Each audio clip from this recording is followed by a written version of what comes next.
नमस्कार दोस्तों, welcome to my YouTube channel that is unveil radiology with doctor Shilpi Goyal. तो हमारे पास एक मिडिल एज में पेशेंट आया, एज थी करीब 42 ईयर्स और उसको सांस लेने में बहुत दिन से दिक्कत हो रही थी। पहले फेफड़ों का टीबी उसे हो चुका था। जब इस मरीज का हमने एक्सरे किया तो इस तरह की पिक्चर सामने आई। हम देख सकते हैं कि लेफ्ट छाती में, लेफ्ट प्लूरल कैविटी में फ्लूइड भरा हुआ है। ये मेनिस्कस साइन दिख रहा है, तो ये है लेफ्ट साइड का प्लूरल एफ्यूजन। लेकिन इसके साथ साथ इस मरीज में एक फाइंडिंग और देखने को मिल रही है। अगर हम नॉर्मल चेस्ट एक्सरे देखते हैं तो जो ट्रेकिया होता है, एयर कॉलम हमें सेंटर में दिख रहा है। लेकिन हमारे पेशेंट में हम देख सकते हैं कि ट्रेकिया जो शिफ्ट हो गया है, जिधर पानी भरा है उसी तरफ शिफ्ट हुआ है।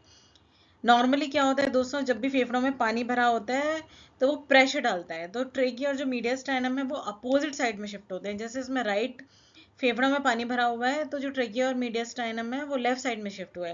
लेकिन हमारे पेशेंट में हो रहा है उल्टा, लेफ्ट साइड में पानी और लेफ्ट साइड ही ट्रेकिया और मीडियस्टाइनम शिफ्ट हो रहा है। आप देख सकते हैं ये जो हार्ट का राइट हार्ट बॉर्डर है वो भी शिफ्ट हो गया है टुवर्ड्स लेफ्ट। तो इसमें जो शिफ्ट है वो कॉन्ट्रालेटरल साइड में ना होकर सेम साइड पर है।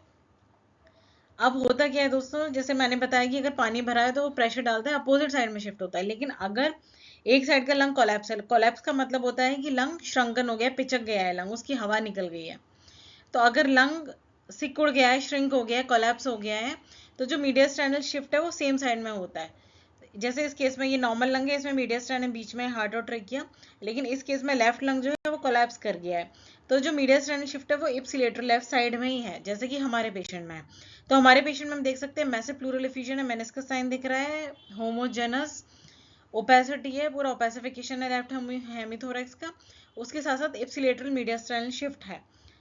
तो इसका मतलब ये केस है massive pleural effusion with left lung collapse. Left side का ही प्लूरल एफ्यूजन है और लेफ्ट साइड का ही कोलैप्स है।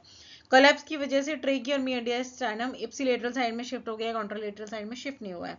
तो ये हमने जाना, अगर लंग कोलैप्स और एफ्यूजन दोनों एक साथ हों तो हमें डायग्नोसिस कैसे बनानी है, कोलैप्स कैसा दिखता है, शिफ्ट मीडियस्टाइनल शिफ्ट कैसा दिखता है, प्लूरल एफ्यूजन कैसा दिखता है। इसी तरह की अपडेट प्राप्त करने के लिए इस चैनल को लाइक शेयर एंड सब्सक्राइब कीजिए। थैंक यू दोस्तों।